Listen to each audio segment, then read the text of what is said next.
Imagine that your entire education, every classroom you have ever entered, every textbook, every exam, every PowerPoint presentation was designed without knowing one very small fact about the human brain.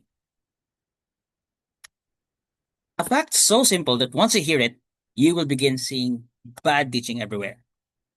Not because teachers are unintelligent, but because the human mind has a limit, a surprisingly small limit. In fact, that limit was discovered because of telephone numbers. Well, that sounds ridiculous. How could telephone numbers reveal one of the deepest truths about human learning? To answer that, we have to travel back to the 1950s. Not to a university, not to a school, but to one of the greatest research laboratories ever built, Bell Telephone Laboratories. At first glance, Bell Labs had nothing to do with education. Its job was building better communication systems, better telephones, better networks, better technology. But Bell Labs had a practical problem. How many digits should a telephone number contain? Too few, and you run out of numbers. Too many, and people cannot remember them. Someone had to answer that question scientifically. So they turned to a young psychologist named George Miller. They probably thought they were asking a small engineering question.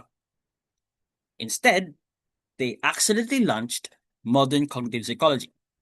Now, here is where the story becomes strange because George Miller began performing experiments.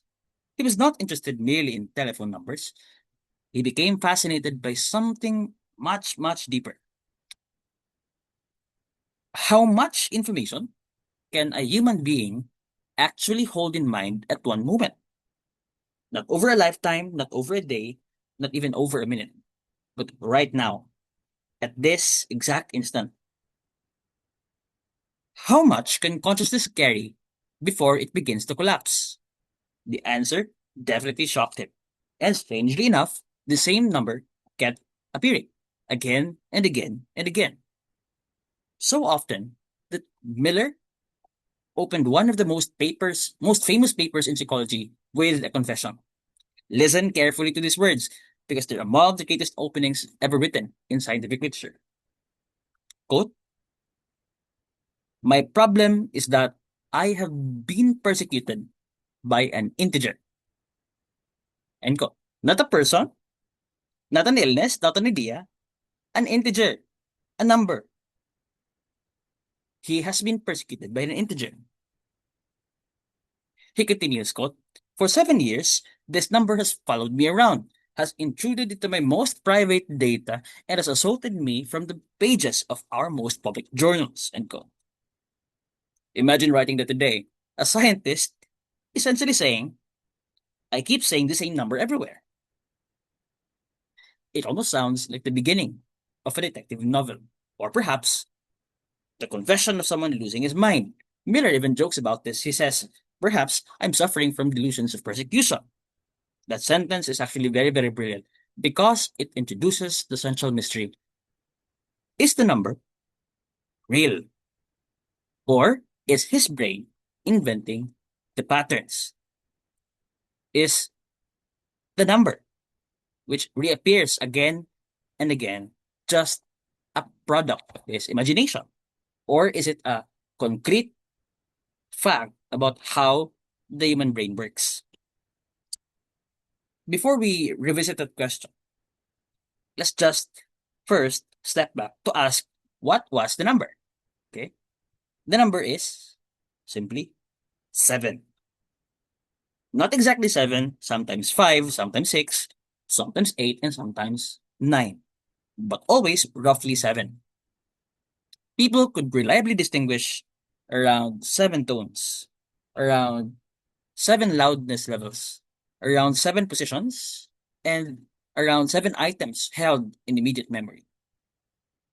different experiments, different researchers, different senses, yet somehow the same limit kept emerging. This is not like some numerology, biblical um, numerology where we invent meanings not out of recurring um, numbers or figures or what. Instead, there was empirical evidence. Something inside the architecture of the human mind seemed to impose a ceiling. And if the ceiling really existed, then psychology had stumbled to something extraordinary. Because until that moment, psychology mostly ignored what happened inside the human mind. The dominant theory then was behaviorism. Behaviorists believed that what happened between stimulus or trigger and the response or the behavior was essentially a black box. You did not need to know what happened inside in the middle. Just measure the input, you measure the output, you ignore the middle. George Miller refused to ignore the middle. He wanted to look inside the black box, and what he found would eventually transform education, artificial intelligence, cognitive science, instructional design, and even how you read the sentence. But there was a problem, a very big one. The magical number 7 turned out not to mean what almost everyone thinks it means.